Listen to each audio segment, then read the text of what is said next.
Hello, this is Homesteading Northwest Florida, Gardening Zone 8A, and it is 4 o'clock. And what temperature do we have? May 3rd, 2022, and it is 83 degrees.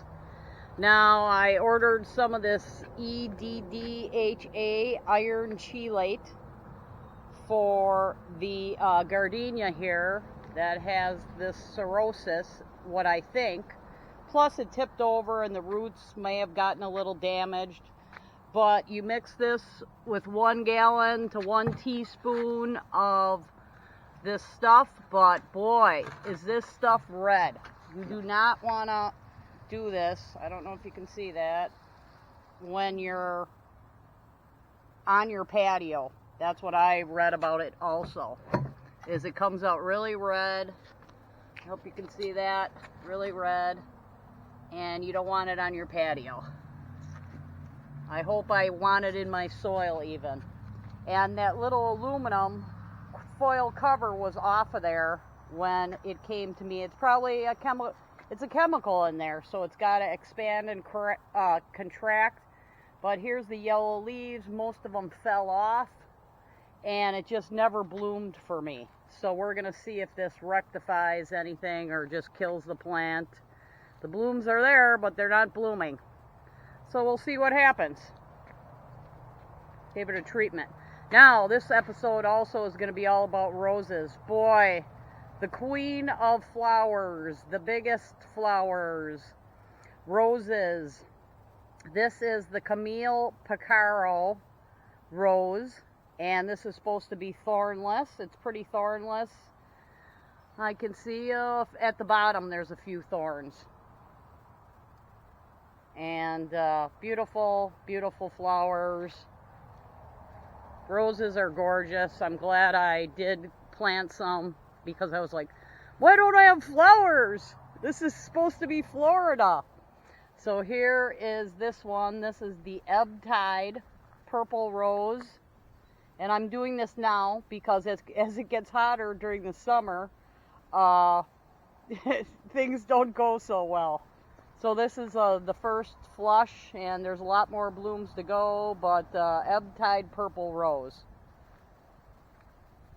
And here is the Life of the Party Tree Rose. It's about 4 foot tall at this point.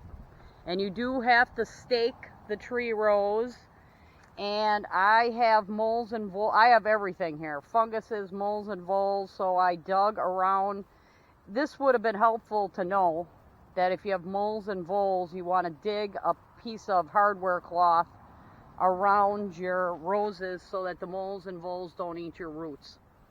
So I got that in there as deep as I could, but the flowers are gorgeous. They smell really good. This Life of the Party goes from this like cream color. Then as the flower matures, it gets to be like a lighter cream or lighter yellow. It's kind of yellow when it first comes out, and then it gets to be a lighter yellow and pinky around the edges. So beautiful flower. I have a lot of buds. But we have things here that will eat the bud here in Northwest Florida. Especially when there's high humidity. You never know what's going to eat something. So we're doing this now.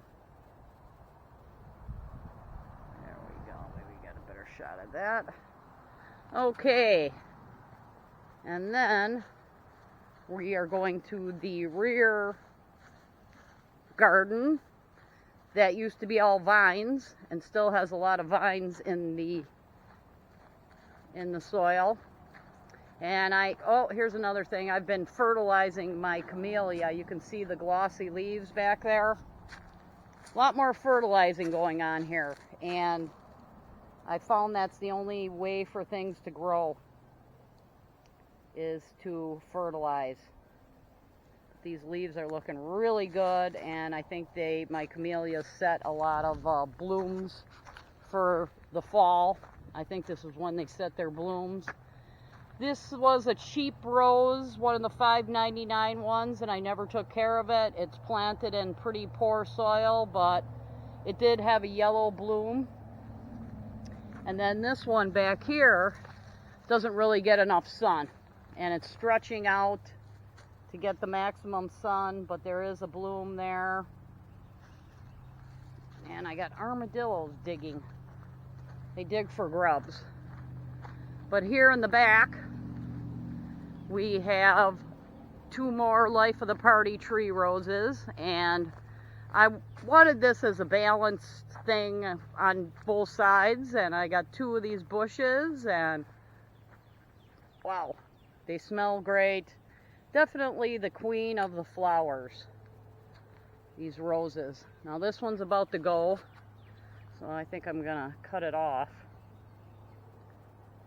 But yeah, yellow with pink and yellow, cream colored, kind of like almost similar to, I was gonna order the peace rose because my dad loved that rose, and I don't think I'm gonna be doing that. This is a lot of work and fertilizer. And one thing that happened that totally surprised me when I got these roses is about a month after I planted them, I got this mottled looking leaves at the bottom here. I don't know if you can see this. It was like a green and yellow mottling of the leaves that were lower, and I just was terrified. I was like, oh, they're all dying, you know. So, but it was more green and yellow mottled than this one was. Well, what happens is, as the leaves got shaded out, this is what I think happened. As the leaves got shaded out, the lower leaves died. Ooh, this one's really pink. What's going on here? Holy mackerel. Like it. This has got quite a few colors going on here of flowers. Quite a few blooms. Wow, that one's really pink. I really like that. That mixes things up for the price of one. But yeah, the leaves at the lower that were shaded out really started to look like this leaf. It was incredibly like a mottled green with yellow, and I was like, oh my God, the bushes are dying, and you know, so that happens as